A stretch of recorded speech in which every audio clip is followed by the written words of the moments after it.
A stranger is on the way to your home to collect your retirement savings. He has a password. You have the matching password. The person on the phone says that proves the driver is a government courier and your money will be protected. It proves nothing. The password came from the same people who arranged the pickup. It is not security, it is part of the handoff. The stranger may be coming for an envelope of cash or for gold bars you were told to buy from a real dealer with money from your real bank account. You may have been told that your identity was stolen, your bank was compromised, or your name was connected to a crime. The caller says the only safe move is to convert your savings into something a trusted courier can collect. No real bank, business, or government agency works this way. In this video, I am going to show you how a false account warning turns into a cash or gold pickup, why several convincing people may call one after another, and what to do if a courier has already been scheduled. I am Ray Bennett. I have spent years studying how these scams work and helping families avoid them. This scheme can end at your front door. The pickup may also happen in a parking lot or outside a bank. The courier may show you a dollar bill with the serial number you were given. He may repeat a code word or carry a bag and a receipt. Everything about that moment is designed to make the pickup feel organized and official. The FBI calls these gold-courier scams.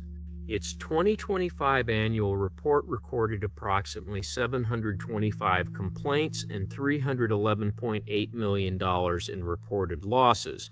1 year earlier, the report listed approximately 525 complaints and $219 million in losses. Those are complaints that reached the FBI's Internet Crime Complaint Center. They are not an estimate of every loss. In one regional review covering 4 New England states, FBI Boston found that roughly 98% of the documented losses were reported by people over 60. Nationwide, from 2023 through May of 2025, the FBI documented at least 1,737 courier pickups involving cash or gold, with losses of about $186 million. That does not mean older adults are careless. It means criminals are deliberately aiming at people who may have spent decades building savings, retirement accounts, home equity, and trust in familiar institutions. The operation often begins with a false alarm. You may see a pop-up that says your computer has been hacked. You may receive a call about a purchase you do not recognize. Someone may say your social security number appeared in a criminal investigation or that a bank account was opened in your name. The details can change. The job of the first contact is the same. Create a problem serious enough that you will stay on the phone. The caller may sound patient. He may tell you not to panic. He may say he is placing a fraud hold, opening a case, or transferring you to a specialist. That calm voice can feel like relief because it appears at the exact moment the caller created the fear. Then the handoff begins. One person sounds like technical support. Another sounds like your bank's fraud department. A third claims to represent the Federal Trade Commission, the FBI, the Department of Justice, or another agency. Each new person appears to confirm what the last person said. But 3 voices do not mean 3 independent organizations. They may be 3 people in the same operation, reading different parts of the same script. The protection rule begins here. An unexpected caller does not get to keep you inside a chain of transfers. End the contact. Verify outside the story. Once the callers have your attention, they need to learn what can be taken. The first person may ask you to install remote access software so he can inspect the computer. He may tell you to open your bank account and look for suspicious activity. The screen may appear normal because the real purpose is not to repair anything. It is to see your accounts, balances, email, and financial routine. Sometimes there is no remote access. The caller simply asks questions while pretending to complete a security report. Which bank do you use? Do you have certificates of deposit? Is there a retirement account? Has anyone else been authorized to help with your finances? A real investigator does not need you to inventory every asset for an unsolicited caller. The next caller may say the bank itself cannot be trusted. Perhaps an employee is involved. Perhaps the criminal group has access to your phone. Perhaps your accounts will be frozen unless you cooperate with a secret government operation. This explains away every normal source of help before you reach it. If a teller questions a large withdrawal, the caller may coach you to say you are buying a car, helping a relative, or making a personal investment. If a gold dealer asks why you are buying precious metal, you may be told the investigation is confidential. If your adult child calls, the supposed agent may say that sharing details could compromise the case or lead to your arrest. Secrecy is not protecting an investigation. It is protecting the scam from interruption. The caller may send documents with an agency seal, a case number, a name, and a photograph. He may know the name of a real official. He may direct you to a real government website so you can see that the agency exists. None of that proves the person contacting you works there. A logo can be copied. A name can be borrowed. A case number supplied by the caller can be invented. A real website can tell you what an agency does, but it does not authenticate the stranger who called. Then the caller offers the solution. Your money must be removed from danger and converted into cash or gold. You may be told that gold cannot be hacked, that the bars will be placed in a government vault, or that the cash will be counted and returned after the investigation. The caller may call it evidence, safekeeping, escrow, a federal locker, or an alias account. Whatever name they use, the instruction is the warning. No real government representative tells you to liquidate retirement savings, buy gold bars, or hand cash to a courier. The Federal Trade Commission says that if someone tells you to buy gold and hand it to anyone to protect your money, you have spotted a scam. The liquidation can take days. You may be told to withdraw cash in several amounts, close a certificate of deposit, sell investments, or wire money to a legitimate precious metal dealer.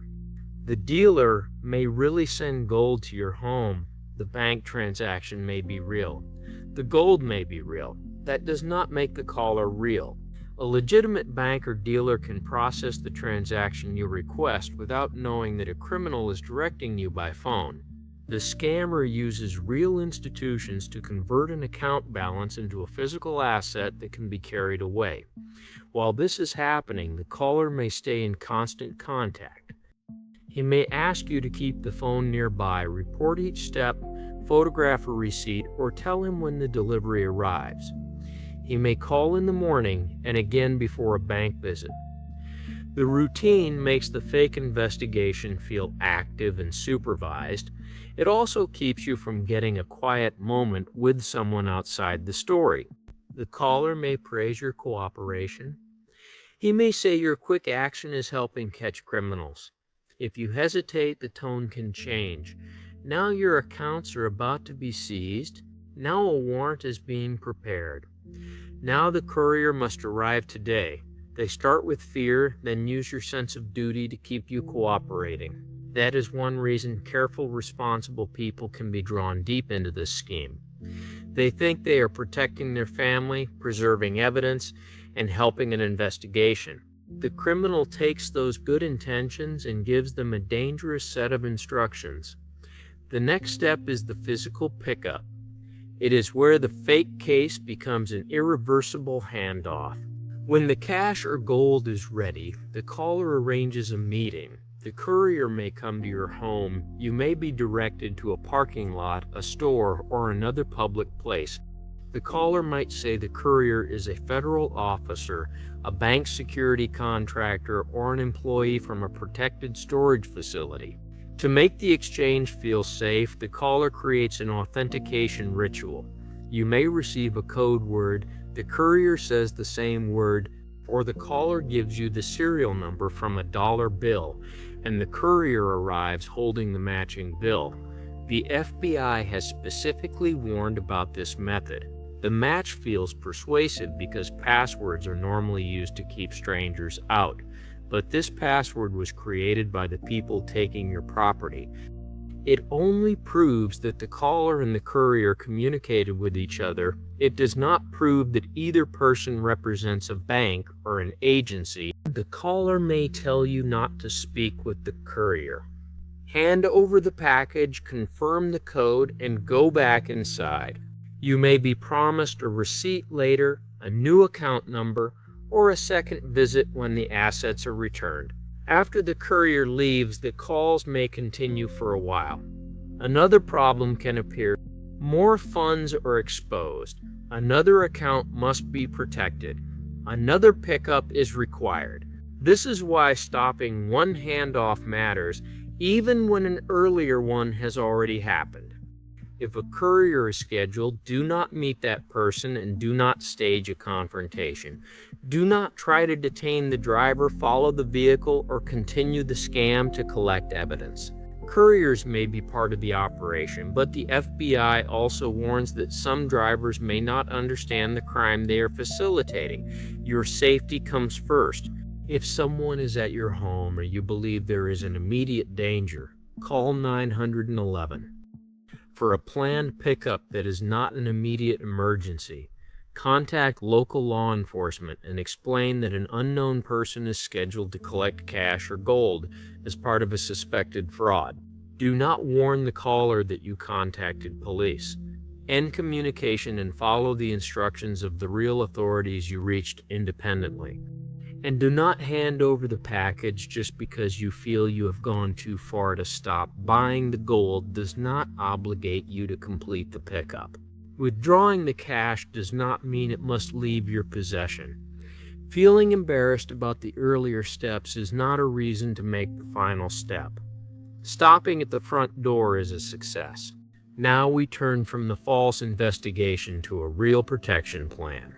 First, remember the sentence that ends the scheme. No legitimate agency, bank, or business sends a courier to collect your cash, gold, or valuables for protection. You do not need to evaluate the caller's badge number, accent, case file, or explanation. The pickup instruction is enough. Second, step outside the communication chain. Hang up.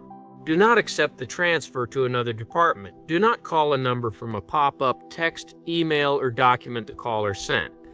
Use the number on a statement or the back of your card, the official app you already use, or a writesinglequote.gov website you type yourself. If the caller claims to represent law enforcement, you can contact that agency through its official public number. You do not have to prove your innocence by moving money while an unexpected caller waits. Third, say the instructions out loud to another person.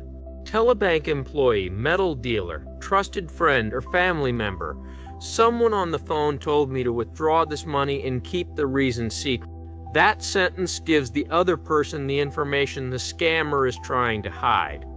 For families, agree on a pause rule before any call arrives. No large withdrawal, gold purchase, or cash handoff based on an unexpected message or call until one trusted person hears the full story.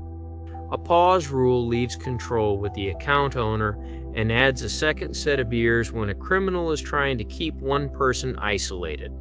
The last part is what to do if cash or gold has already left your hands. If a courier has already taken cash or gold, act promptly, but do not promise yourself that recovery is guaranteed. Call local law enforcement. Report the fraud to the FBI's Internet Crime Complaint Center at ic3.gov. People age 60 and older can also call the National Elder Fraud Hotline at 833-372-8311. The hotline is open Monday through Friday from 10 in the morning until 6 in the evening Eastern Time. If there is an immediate threat or someone is still at the home, call 911. Tell the real bank and the metal dealer that the withdrawal or purchase was connected to an impersonation scam. If a wire to the dealer has not settled or a shipment has not arrived, ask what can still be stopped. If the gold remains with you, secure it and follow the instructions of law enforcement and the legitimate dealer. Do not give it to anyone who contacts you unexpectedly and claims to be handling the case. Preserve the details while they are fresh. Save phone numbers, texts, emails, documents, receipts, wire records, and photographs the caller asked you to send. Write down the date and location of each withdrawal, purchase, delivery, and pickup. Record what you remember about the courier without contacting or following the person, appearance, clothing, vehicle, license plate if already known, meeting location, direction of travel, and the code word or dollar bill serial number used. Keep the packaging and dealer information for any precious metals. Give those facts to law enforcement and include the transaction details in the IC3 report. Do not post the evidence publicly. A private report protects account numbers, addresses, and investigative details. If the caller had remote access to a computer or phone, disconnect that device from the internet. Use a different trusted device to contact the real bank and secure the email account connected to your finances. Follow the bank's instructions for changing passwords, reviewing users and devices, and placing restrictions on exposed accounts. Do not let the original caller back into the device to reverse anything.